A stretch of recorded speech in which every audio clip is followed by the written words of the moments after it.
السلام علیکم ورحمۃ اللہ وبرکاتہ نحمده ونصلی علی رسوله الکریم اما بعد قابل قدر محترم حضرات، معزز نوجوان ساتھیوں، گزشتہ اتوار نبی پاک صلی اللہ علیہ وسلم کے معجزات کے تعلق سے احادیث کا ترجمہ ہوا۔ آج بھی انشاءاللہ معجزات ہی کی احادیث کا ترجمہ ہوگا، اور یہ بات آئی تھی کہ سب سے بڑا معجزہ تو خود پیارے نبی صلی اللہ علیہ وسلم کی ذات اقدس ہے کہ آپ کی ذات میں جس نے غور و فکر کر لیا وہ خود اس بات کا اقرار کرے گا کہ آپ کی ہر ادا معجزہ ہے، آپ کی زبان مبارک سے نکلی ہوئی ایک ایک حدیث معجزہ، ایک ایک پیشین گوئی معجزہ۔ تو پیارے نبی صلی اللہ علیہ وسلم کی ذات اقدس مستقل خود ایک معجزہ ہے، اس کے ساتھ ساتھ آپ کے ہاتھوں سے کیا معجزات رونما ہوئے اس کے تعلق سے احادیث آ رہی ہیں۔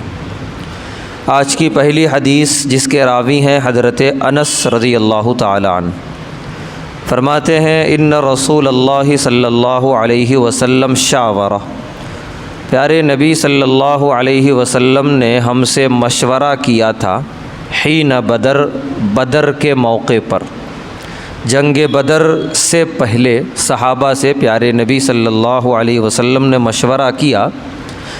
قام سعد بن عبادہ، حضرت سعد بن عبادہ رضی اللہ تعالی عنہ کھڑے ہوئے، جو انصاری صحابی ہیں۔ انہوں نے کہا یا رسول اللہ، اے اللہ کے رسول صلی اللہ علیہ وسلم، والذی نفسی بیدی، قسم ہے اس ذات کی جس کے قبضے میں میرا نفس ہے، لو امرتنا ان نخیض البحر، کہ آپ مشورہ کر رہے ہیں، آپ اگر ہمیں حکم دیں کہ ہم سمندروں میں اپنے گھوڑے دوڑائیں تو ہم دوڑا دیں گے۔ تو مشورہ تو بہت دور کی بات ہے، آپ صرف حکم دیجئے، ایسا حکم جو ہماری عقلوں میں نہ آئے تو بھی ہم مانیں گے اور پورے یقین کے ساتھ مانیں گے۔ اب سمندر پہ گھوڑے دوڑتے نہیں ہیں، لیکن حضرت سعد بن عبادہ رضی اللہ تعالیٰ عنہ نے فرمایا کہ وہ بھی اگر آپ ہم کو حکم دیں تو ہم کرنے کو تیار ہیں، لہذا آپ صرف حکم دیجئے، مشورہ نہیں۔ چنانچہ یہ بہت بڑی بات کہی سعد بن عبادہ رضی اللہ تعالیٰ عنہ نے۔ پیارے نبی صلی اللہ علیہ وسلم کو بہت اس سے خوشی محسوس ہوئی، چنانچہ آپ نے دعائیں بھی دیں۔ اس کے بعد پیارے نبی صلی اللہ علیہ وسلم میدان بدر میں تشریف لائے تھے۔ جنگ بدر شروع ہونے سے پہلے آپ کے ساتھ کچھ صحابہ تھے، جس میں حضرت انس رضی اللہ تعالی عنہ بھی تھے۔ فرماتے ہیں پیارے نبی صلی اللہ علیہ وسلم میدان بدر میں چل رہے تھے اور چلتے ہوئے اشارہ کرتے، ھذا مصرع فلان، فلاں کی لاش یہاں پڑی رہے گی، ھذا مصرع فلان، فلاں کی لاش یہاں گری رہے گی۔ ایک ایک کافر کا نام لیتے، یہاں تک کہ ابو جہل کا بھی نام لے کے آپ نے فرمایا وہ یہاں مرا پڑا ہوگا جنگ ختم ہونے کے بعد۔ حضرت انس رضی اللہ تعالیٰ عنہ فرماتے ہیں یہ خادم تھے اور یہ بڑی گہری نظر رکھتے تھے پیارے نبی صلی اللہ علیہ وسلم کے ایک ایک فعل پر۔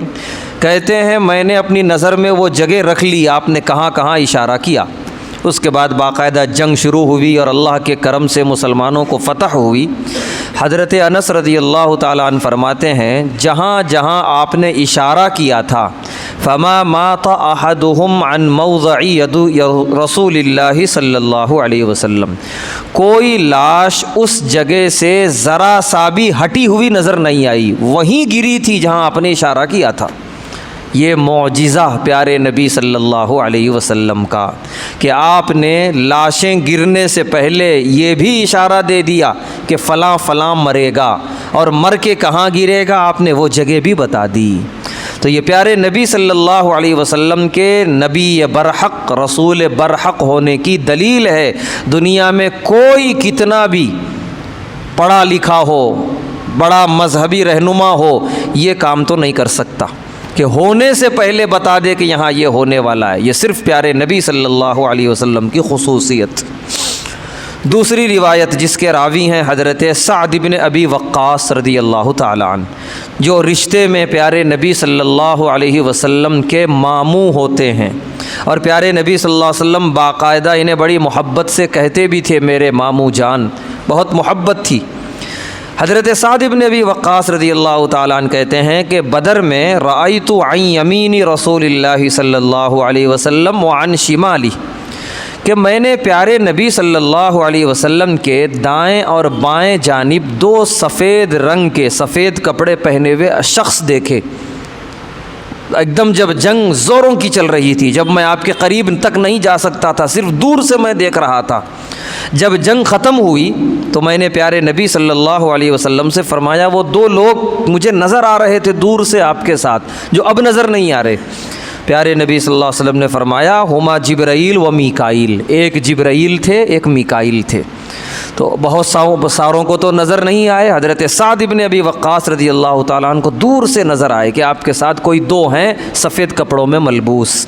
تو یہ بھی پیارے نبی صلی اللہ علیہ وسلم کا معجزہ کہ آپ کی مدد اور نصرت کے لیے اللہ نے دو فرشتے بھیجے میدان جنگ میں، ایک حضرت جبرائیل علیہ السلام اور ایک حضرت میکائیل علیہ السلام۔ تیسرا معجزہ راوی ہیں حضرت براء ابن عازب رضی اللہ تعالیٰ عنہ، فرماتے ہیں کہ اللہ کے نبی صلی اللہ علیہ وسلم نے ایک جماعت کو بھیجا الی ابی رافع، ابو رافع کے پاس۔ یہ یہودیوں کا سردار تھا اور بدترین کافر تھا، پیارے نبی صلی اللہ علیہ وسلم کا بدترین دشمن، آپ کو بلکہ آپ پر جان لیوا حملہ کرنے کی کئی مرتبہ اس نے ناکام کوشش بھی کی تھی۔ ابو رافع نام تھا اس کا۔ تو پیارے نبی صلی اللہ علیہ وسلم نے ایک جماعت کو بھیجا تھا ذرا اس کی خبر لو، یعنی اس کا پانی سر سے اونچا ہے۔ تو ایک صحابی تھے اس جماعت میں عبداللہ بن عتیق رضی اللہ تعالیٰ عنہ، انصار صحابی مدینے کے رہنے والے۔ انہوں نے ٹھان لی تھی اس کا میں خاتمہ کروں گا ابو رافع کا، اور وہ واجب القتل تھا کئی اعتبار سے۔ چنانچہ ایک بڑی لمبی تفصیل ہے، بخاری شریف میں پوری روایت موجود ہے کہ کس طریقے سے خاموش طریقے سے وہ قلعے میں گئے، اور رات میں ساری لائٹیں جو اس زمانے کی ہوتی تھی، قندیلیں سب بند ہو جاتی تھی، اندھیرا ہو جاتا تھا، اس کا انتظار کرنے لگے۔ جب اندھیرا ہوا اندازے سے سیڑھیوں پر چڑھ کے ابو رافع کے کمرے تک گئے، اندر داخل ہوئے اور آواز لگائی ابو رافع۔ تو ابو رافع پریشان ہو گیا کہ یہاں کون نیا آدمی آیا، تو اس نے ادھر سے آواز لگائی کون؟ تو یہ حضرت عبداللہ بن عتیق رضی اللہ تعالیٰ عنہ یہی جانچنا چاہ رہے تھے وہ کہاں کھڑا ہے، تاکہ اس کی آواز سے معلوم ہو، کیونکہ پورا اندھیرا تھا، کچھ پتہ نہیں چل رہا تھا۔ اس کے بعد بہت تیزی سے عبداللہ بن عتیق رضی اللہ تعالیٰ عنہ اس کے پاس گئے، اس پر حملہ کیا اور اس کے پورے جسم کو دو حصوں میں تقسیم کر دیا۔ پیارے نبی صلی اللہ علیہ وسلم نے ان کو پیشن گوئی سنائی تھی جنت کی، کیونکہ انہوں نے بدترین کافر کو مارا تھا جو واجب القتل تھا۔ اب جو واپس آ رہے تھے حضرت عبداللہ بن عتیق رضی اللہ تعالیٰ عنہ، اس کو قتل کرنے کے بعد سیڑھیوں پر توازن بگڑ گیا، گر گئے اور نیچے لڑکتے ہوئے آئے، اور ان کے پیر میں شدید چوٹ لگی، اور وہ پیارے نبی صلی اللہ علیہ وسلم کے پاس جب تشریف لائے تو وہ صحیح چل کے نہیں آ رہے تھے، سہارے سے آئے۔ تو پیارے نبی صلی اللہ علیہ وسلم نے پوچھا کیا بات ہے؟ تو حضرت عبداللہ بن عتیق رضی اللہ تعالیٰ نے بیان کیا کہ یہ ہے، ایک تو خوشخبری سنائی، پیارے نبی صلی اللہ علیہ وسلم نے دعا دی، اس کے بعد اپنے پاؤں کی طرف اشارہ کیا کہ اس میں شدید تکلیف ہے۔ تو پیارے نبی صلی اللہ علیہ وسلم نے فرمایا ابسط رجلک، اپنا پیر تھوڑا ادھر لاؤ، پھیلاؤ۔ چنانچہ حضرت عبداللہ بن عتیق رضی اللہ تعالیٰ عنہ نے اپنا پیر پھیلایا، پیارے نبی صلی اللہ علیہ وسلم نے فمسحھا، اوپر سے صرف ایک مرتبہ ہاتھ پھیر دیا۔ حضرت عبداللہ بن عتیق رضی اللہ تعالیٰ عنہ کہتے ہیں لم اشتکیھا قط، زندگی میں کبھی مجھے شکایت ہی نہیں رہی اس پیر سے، کبھی کوئی تکلیف ہی محسوس نہیں ہوئی۔ یہ معجزہ تھا پیارے نبی صلی اللہ علیہ وسلم کا کہ ایک مرتبہ دعا کی اور ہاتھ پھیرا اور اللہ تعالیٰ نے وہ زخم ہی ختم کر دیا جو کہ شدید تکلیف والا تھا۔ اس کے بعد کی روایت جس کے راوی ہیں حضرت جابر رضی اللہ تعالیٰ عنہ، فرماتے ہیں عطش الناس یوم الحدیبیہ، حدیبیہ کے دن لوگ شدید پیاسے تھے، عمرہ کرنے آئے تھے اور مکے والوں نے روک دیا کہ اس سال عمرہ نہیں کر سکتے، آئندہ سال آئیے۔ حدیبیہ کا مقام تھا، وہ ایک کنواں ہے حدیبیہ، اس کی وجہ سے اس پورے علاقے کا نام حدیبیہ کہا جاتا ہے۔ وہاں صلح ہوئی جو صلح حدیبیہ سے مشہور ہے۔ اب وہاں پر صحابہ پڑاؤ ڈالے ہیں، مکے میں داخل ہونے دے نہیں رہے ہیں کفار، اور سارا دانہ پانی مکے میں موجود ہے، اور ادھر مکے کے باہر کھڑے ہیں اور سارا توشہ ختم ہو چکا ہے، یہاں تک کہ پانی بھی نہیں ہے۔ اب بڑے پریشان ہوئے صحابہ۔ اتنے میں پیارے نبی صلی اللہ علیہ وسلم کے پاس کچھ صحابہ تشریف لائے، رکوتن، ان کے ہاتھ میں ایک لوٹا تھا، اس میں کچھ پانی تھا۔ پیارے نبی صلی اللہ علیہ وسلم نے اس میں جو پانی تھا اس سے وضو کیا، پھر اس کے بعد صحابہ سے پوچھا کہ اس کے علاوہ اور پانی ہے؟ صحابہ نے کہا لیس عندنا ماء، اب ہمارے پاس کوئی پانی نہیں، یہاں تک کہ ہمارے وضو کے لیے بھی پانی نہیں ہے۔ پیارے نبی صلی اللہ علیہ وسلم نے وضع یدہ فی الرکوہ، اپنا ہاتھ اس لوٹے میں ڈالا۔ صحابہ کہتے ہیں فجعل الماء یفور من بین اصابعہ، آپ کے انگلیوں کے درمیان سے چشموں کی طرح پانی پھوٹ کر نکلنے لگا، اور پورا لوٹا بھر کے باہر گرا پانی۔ جتنے اور برتن تھے پانی کے وہ سب بھر دیے گئے، اور پانی الحمدللہ جاری رہا۔ اتنا جو ہے فراوانی کے ساتھ پانی آیا، تو آپ کے انگلیوں سے چشمے پھوٹے ہیں پانی کے، یہ بھی پیارے نبی صلی اللہ علیہ وسلم کا معجزہ۔ اب یہ حدیث حضرت جابر رضی اللہ تعالیٰ عنہ اپنے شاگردوں کو بیان کر رہے ہیں، تو شاگردوں نے پوچھا حضرت جابر رضی اللہ تعالیٰ عنہ سے، کم کنتم، اس وقت آپ لوگ کتنے تھے؟ ایک اندازہ لگانا چاہا شاگردوں نے کہ کتنے لوگوں کے لیے پانی نکلا معجزے سے، تو کہہ رہے ہیں حضرت جابر رضی اللہ تعالیٰ عنہ کہ تھے تو ہم لوگ کننا 15 1500 تھے، لیکن بات گنتی کی نہیں ہے، لو کننا 100,000، اگر ہم 1,00,000 بھی ہوتے لکفانا، پانی کافی ہو جاتا۔ ہم نے آنکھوں سے دیکھا جو چشمہ پھوٹ رہا تھا پیارے نبی صلی اللہ علیہ وسلم کی انگلیوں کے درمیان سے۔ دوسری حدیث اس میں بھی حدیبیہ کا ہی ایک اور واقعہ ہے، جس کے راوی ہیں حضرت براء ابن عازب رضی اللہ تعالی عنہ۔ فرماتے ہیں کننا مع رسول اللہ، ہم لوگ اللہ کے رسول صلی اللہ علیہ وسلم کے ساتھ تھے، 1400 1500 کی تعداد تھی حدیبیہ میں، اور وہی کنواں جس کا نام حدیبیہ تھا۔ صحابہ وہاں پہنچے اور ڈول لٹکایا، کہتے ہیں فنزحناها، جب ہم نے ڈول اوپر کھینچا، لم نترک فیہا قطرۃ، ایک قطرہ پانی بھی نہیں، بالکل ڈول خشک نیچے جا کر واپس آیا۔ پیارے نبی صلی اللہ علیہ وسلم کو یہ بات پہنچائی گئی۔ فاتاها، آپ تشریف لائے کنویں کے پاس، فجلس علی شفیرہا، کنویں کے منڈیر پہ آپ بیٹھے، ثم دعا باناء، پھر آپ نے پانی منگایا، پانی آپ نے منہ میں ڈالا، پھر اس کے بعد آپ نے اس پانی کی کلی کی اس کنویں کے اندر، پھر اس کے بعد صحابہ سے فرمایا دعوها ساعتن، کچھ دیر رہنے دو کنویں کو اسی طرح، کچھ دیر گزرنے کے بعد پھر ڈول ڈالنا۔ چنانچہ صحابہ اس کے بعد جب ڈول ڈالے ہیں تو پورا ڈول بھر بھر کے پانی نکل رہا ہے اندر سے۔ فارووا انفسهم ورکابهم، کہہ رہے ہیں ہم نے خود بھی پیا پانی، اپنے جانوروں کو بھی پانی پلایا۔ تو حدیبیہ کے مقام پہ یہ دو معجزہ صحابہ نے اپنی آنکھوں سے دیکھا، ایک تو اس لوٹے سے پانی نکلنا اور دوسرا اس کنویں سے پانی نکلنا۔ یہ معجزہ صاحب وحی کے ذریعے ہی ہو سکتا ہے، یہ پیارے نبی صلی اللہ علیہ وسلم کے نبی برحق اور رسول برحق ہونے کی دلیل۔ آج کی آخری حدیث جس کے راوی ہیں حضرت برید بن عبید رضی اللہ تعالیٰ عنہ، کہتے ہیں رأیت اثر ضربۃ فی ساق سلمۃ بن الاکوع، کہ ایک جنگ میں حضرت سلمہ بن اکوع رضی اللہ تعالی عنہ کی پنڈلی میں ایک زخم ہوا، اور اچھی خاصی پنڈلی کا حصہ کٹ گیا تھا اور خون بہت تیزی سے بہہ رہا تھا، یہاں تک کہ دیکھنے والے کہہ رہے تھے اصیب سلمہ بن الاکوع، کہ آج سلمہ بن اکوع کی موت واقع ہو سکتی ہے، خون رک ہی نہیں رہا ہے۔ اتنے میں پیارے نبی صلی اللہ علیہ وسلم کے پاس وہ تشریف لائے اور اپنا ساری تکلیف بیان کی۔ فنفس فیہا 3 نفسات، 3 مرتبہ پیارے نبی صلی اللہ علیہ وسلم نے اس میں پھونک ماری، اور خون وہیں بند ہو گیا اور زخم وہیں سے مندمل ہونا شروع ہو گیا۔ اس کے بعد حضرت سلمہ بن اکوع رضی اللہ تعالیٰ عنہ کئی سال زندہ رہے، حالانکہ اس دن زندہ رہنے کی امید چھوڑ دی تھی لوگوں نے، لیکن پیارے نبی صلی اللہ علیہ وسلم کی دعا سے اور آپ کے معجزے سے اس کے بعد مستقل کئی دنوں تک زندہ رہے۔ تو پیارے نبی صلی اللہ علیہ وسلم کے یہ سب معجزات ہیں۔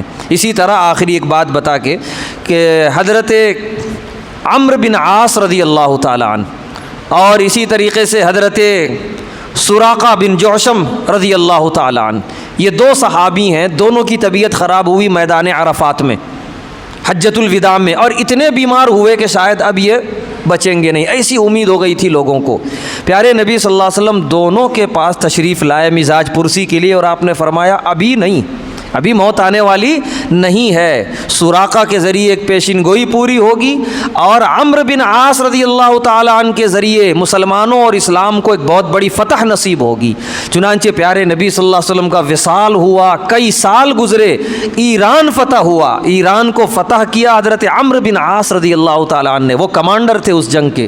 اور جب وہ ایران فتح ہوا اور کسریٰ جو بادشاہ تھا اس کے ہاتھوں کے جو کنگن تھے وہ پہنے حضرت سراقہ نے۔ پیارے نبی صلی اللہ علیہ وسلم نے ہجرت کے موقع پہ کہا تھا تمہارے ہاتھ میں کسریٰ کے کنگن دیکھ رہا ہوں، جو کہ اس وقت ایک بڑی عجیب و غریب پیشین گوئی تھی، وہ ناقابل یقین، مگر وہ پوری ہوئی۔ اس کے بعد یہ دونوں صحابہ اس دنیا سے تشریف لے گئے، اتنے یقین کے ساتھ اور اتنے اندر کے وثوق کے ساتھ کوئی کسی کے بارے میں نہیں کہہ سکتا کہ تم ابھی زندہ رہنا ہے، تم مر نہیں سکتے، ایسے وقت میں جبکہ بالکل اس کی موت کے آثار نظر آ رہے ہیں۔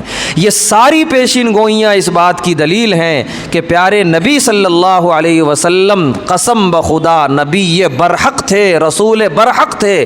آپ کی نبوت و رسالت میں ذرہ برابر بھی کسی کو شک ہے تو وہ کافر ہے، وہ ایمان والا نہیں ہے اور وہ جہنمی ہے۔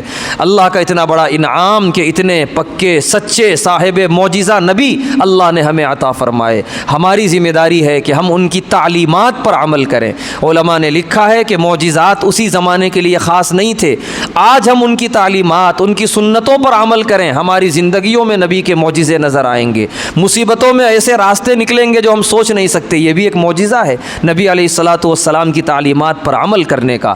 لہذا صبح و شام آپ کی بتائی ہوئی دعائیں پڑھیں، آپ کے بتائے ہوئے طریقے پر عمل کریں، انشاءاللہ ہماری زندگیوں میں بھی ہم اپنی آنکھوں سے ایسی برکتیں اور رحمتیں دیکھیں گے۔ اللہ تبارک و تعالیٰ سے دعا ہے اللہ تبارک و تعالیٰ ہم تمام کو پیارے نبی صلی اللہ علیہ وسلم کی پیاری تعلیمات پر عمل کرنے کی توفیق عطا فرمائے، ہر طرح کے شرور اور فتن سے حفاظت فرمائے۔ وآخر دعوانا الحمد للہ رب العالمین۔